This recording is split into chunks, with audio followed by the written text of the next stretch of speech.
inaugurated in 1887. So why do we have Labor Day? Because it honors the American labor movement and the contributions that workers have made to the strength, prosperity, laws, and well-beings of this country. Well, now it's Sunday, so I'm going to get a little religious here. We all know that it's a sin to tell a lie, right? Well, brothers and sisters, you have been lied to. You have been lied to about this so-called right to work. I'm calling BS on this one. Right to work, please. And these politicians are saying unions are against right to work. They lie, lie, lie. We are absolutely not against right to work. We want everyone to be able to work. You talk about twisting words and outright lies. Their problem is the fact that we want everyone to have the right to work in a safe place. We want everyone to have the right to work for a fair day's wage for a fair day's work. We want everyone to have the right to go to work and come home in one piece rather than in pieces. We want everyone to be able to work and yet balance it with their family life. That's called a 40-hour week. And when your workplace makes you sick or causes you to be injured, we want you to have medical coverage to get well and to be able to go back to work. You know, we talk about heroes, athletes, musicians, movie stars. Well, my heroes are the brave men and women that fight for the working people. The people who fight for the people who make this country run and have made this country the greatest country in the world. Now, we know about the terrible situation in Texas right now.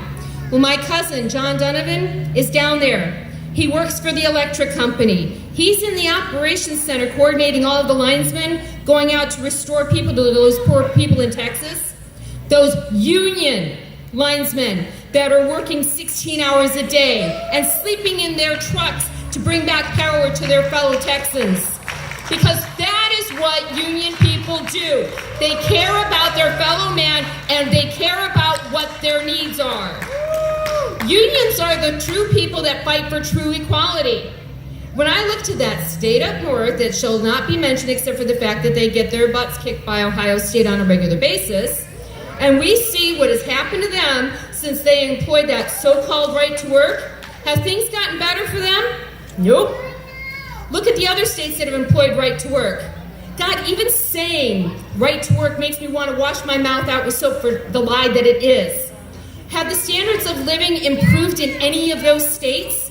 Have the wages improved? Have the medical coverage benefits improved? No, they have declined. So if this so-called right to work is so great and so many other states have employed it, why hasn't the economy improved and why haven't the conditions for regular people improved? Because it is a lie. And the only thing I hate worse than a liar is a hypocrite. And what kills me personally is the utter hypocrisy of one of the people that sponsored this right to work bill in Ohio in the first place. John Becker calls himself a conservative. That's a total joke. He's a conservative with everything but your wages and your rights as a working person. He doesn't even know what it means to be a conservative because that word means to protect something. So why would he sponsor legislation that will take away your rights as working men and women? I'm going to end with another religious note here, because there was this Pope named Leo XIII, and back in 1891, he wrote something called Rerum Novarum. It means revolutionary change in Latin, because as we know, all popes write in Latin. It talked about the mutual duties between capital, the rich people, and labor. Of primary concern was the easing of the misery and wretchedness pressing so unjustly on the majority of the working class. It supported, even back then, the rights of labor to form unions, to reject socialism and unrestricted capitalism while affirming the right to private property. Because it's the foundation of Catholic teaching. But regardless of what you believe, it is a just and humane teaching. It talks about the obligation of the state, or the government, if you will, to have an absolute obligation to promote social justice and the protection of rights. It talks about the free operation of market forces, but they have to be tempered with moral considerations. That's called doing the right thing for the people. So I'm going to leave you with this passage from it. Let the working man and employer make free agreements agreements, and in particular, let them agree freely as to the wages. Nevertheless, there underlies a dictate of natural justice more imperious and ancient than any bargain between man and man, namely that wages not ought to be insufficient to support a frugal and well-behaved wage earner.